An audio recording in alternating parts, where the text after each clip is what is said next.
አልቆረቡም እንዴ በተስኪያን እንዴ መነኩሴ እኮ ናቸው ቆርበዋል። ታዲያ ከረሜላ ይቆረጥማሉ ቁርባኑ ላይ ምን ችግር አለ? ቁርባን ክርስቲያን ስትሆን የሚለየው ምንድነው ካልከኝ የሚወድህን ሰው በወደድክበት የፍቅር መጠን ልክ የሚጠላህን ሰው መውደድ ነው።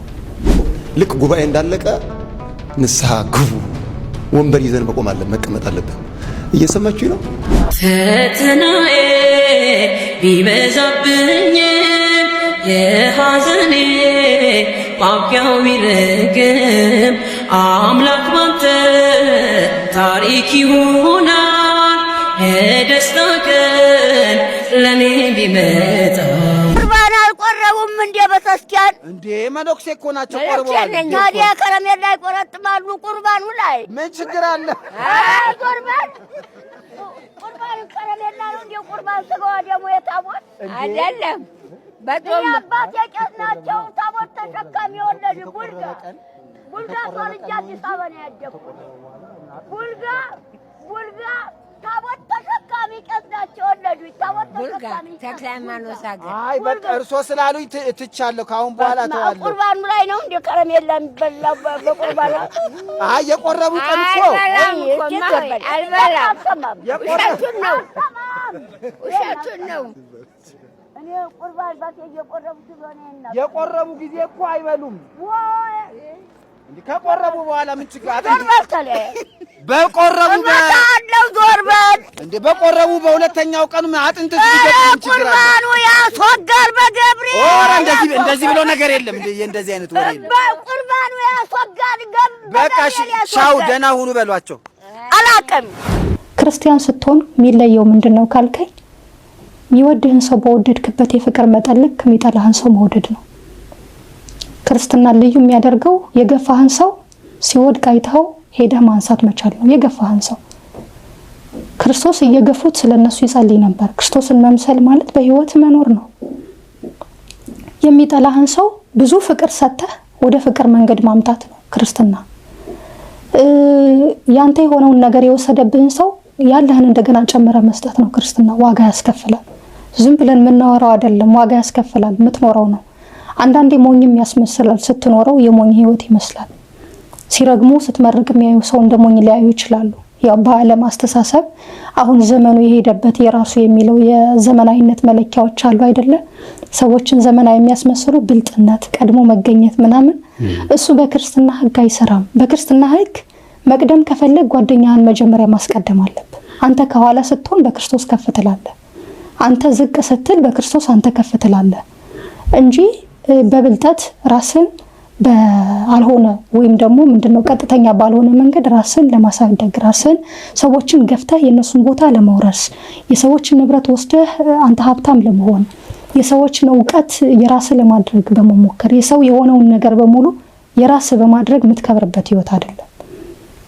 ያለህን በሙሉ በመስጠት ነፍስህንም ጭምር ለባልንጀራ አሳልፈ በመስጠት ውስጥ የምትከብርበት ከፍ ከፍ የምትልበት ህይወት ነውና ክርስትና እንዲህ ማውርተ ነው የሚገለጽ አይደለም፣ ኖረ ነው የሚገለጽ ነው። የምንገፋለት ልንሞትለት የሚገባን ዋጋ ልንከፍልለት የሚገባን ያንን ስናደርግ ደግሞ እንደው ያችን ገነት የምትባል አይነት ቁልፍ ለማግኘት ሳይሆን እግዚአብሔር ለኛ ከከፈለው መልካምነት ፍቅር አንፃር ስለሚገባው ልንሆንለት ስለሚገባው እኔ ሲኦልን አልፈራም። እንደው አሁን ሳስበው የጌታ ፍቅር ትንሽም ሲገባኝ ሳስበው እንዴ ሲኦል ነው የሚያስፈራው፣ እሱን ማጣት ነው የሚያስፈራው። አየ ከሲኦል እሳት በላይ እግዚአብሔርን ማጣት ያቃጥላል።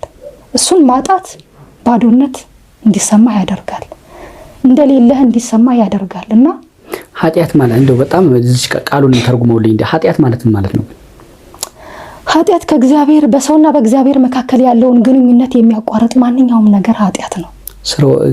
ስርወ ቃሉ ምንድን ነበር? የኃጢአት ኃጣ አጣ ነው የሚለው ማጣት ነው።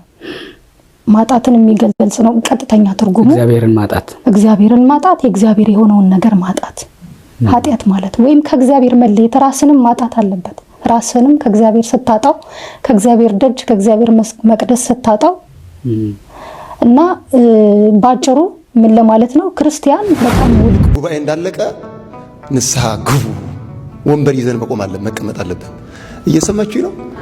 ካልሆነ ኳሊቲ አልተቻለ እሺ ትላላችሁ ትሄዳላችሁ እሺ ትላላችሁ ከዛ ከሰማሁት መካከል ምን እንደሆነ ታውቃላችሁ እንፈራለን ንስሐ መግባት ምን ትፈራለህ እንዴት ይፈራል እንዴ ለማድረግ ካልፈራ ሰው እንዴት ሰው አንድ ነገር እንገራችሁ ፀሐይ ስትወጣ ቅቤ ይቀልጣል ጭቃ ይደርቃል እውነት አሰት ቅቤ ይቀልጣል ጭቃ አሁንኛ የእግዚአብሔር ቃል ሲነገር መድረቅ ነው ያለብን ልባችን መቅለጥ ነው ያለበት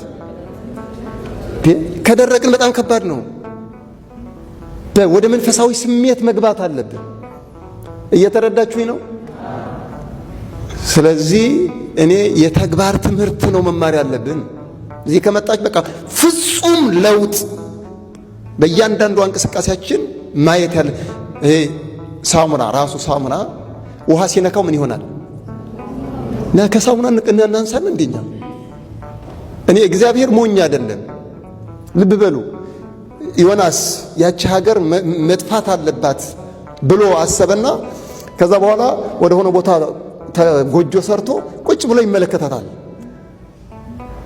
ከዛ እንቅልፍ አለው ፀሐይን በረታ እግዚአብሔር ደግሞ አንዲት ቅል አበቀለና ሸፈነለት ከዛ እሰይ ያለ ንጹህ አየር ተነፈሰ ልክ እንደ ኤሲ ሆነችለት ማለት ነው ከዛ ቀጥሎ እግዚአብሔር ሊያስተምረው ስለፈለገ ትል አስነሳ እግዚአብሔር እየተጫወተ ነው አምላክ ነው ግን ከትል ጋር ማለት ነው ልብ በሉ ቆረጣት ትሉ በጣም ተቆጣ እንደ ዮናስ አቤት እግዚአብሔር ሆይ ተቆጣ አዎ እስከ ሞት ድረስ ተቆጥቻለሁ እንዴት ትደርቃለች እሱ አብቅሏታል አጠጥቷታል በፍጹም አንተ ላላበቀልካት በአንዲት ሌሊት በቅላ እንዲህ ለሆነችው ካዘንክ ከ120,000 በላይ ቀኛቸውና ግራቸውን ለማይለዩ ለሕፃናቱ እኔ እንዴት አላዝንም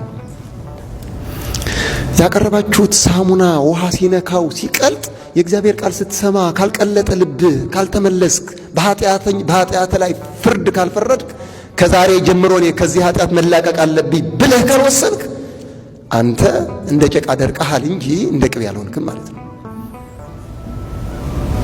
ፍጹም የሆነ ለውጥ ነው ማሳየት ያለብን በቃ ኃጢአትን ረግመን ወደ ቅድስና ነው መሸጋገር ያለብን እየሰማችሁኝ ነው የነነዌ ሰዎች ፍጹም ሽግግር ነው ያደረጉት በጣም የሚገርሙ ሰዎች ናቸው ፍጹም ሰሙ ተቀበሉ ተገበሩ ፍጹም ንስሐቸው ደግሞ ከንጉስ ጀምሮ እስከ ምን ድረስ በአዋጅ ማለት ነው ሀገር ከሚጠፋ ሁሉም ከሰው እስከ እንስሳ ጥጆቹ ከእናቶቻቸው ጋር ከላሞቹ ጋር ግልገሎቹ ከማጋ ከበጎቹ ከፍየሎቹ ጋር ሳይገናኙ እነሱ ይጮሃሉ ምን ፈልገው ሳር ፈልገው እናቶቻቸው ጥጆቹና ግልገሎቹ ይጮሃሉ ምን ፈልገው የእናቶቻቸው ጡት ፈልገው ሕፃናቱ ጭምር ወዲያው የተወለደ ሕፃን ጭምር ማለት ነው የተወለደ ሕፃን 3 ቀን መቆየት ይችላል አይችልም ያልቅስ ማንንም የምታጠባ እናት እንዳትኖር እንዲህ አይነት ውሳኔ የህይወት የመኖርና ያለመኖር ጉዳይ ነው እየሰማችሁኝ ነው ስለዚህ በራሳችሁ ላይ መወሰን አለባችሁ ማለት ነው ከኃጢአት ለመላቀቅ ስለዚህ የንስሐን አንገብጋቢነት መረዳት ያስፈልጋል ሰው ካለበት ስፍራ ወጥቶ ስፍራ መቀየር አለበት ቃለ እግዚአብሔር በሰማ ቁጥር የስፍራ ለመቀየር ወስነ ካልሄድክ አንተ እግዚአብሔር ልጅ አይደለም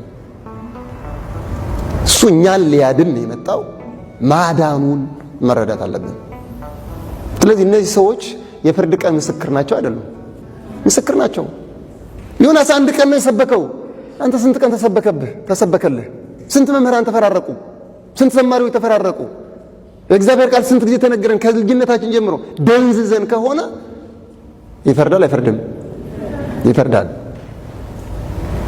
በሶስት ቀን ስብከት ስንት ጊዜ ተሰብኮን አድማጭ ብቻ ሆነ ያ መሆን የለበትም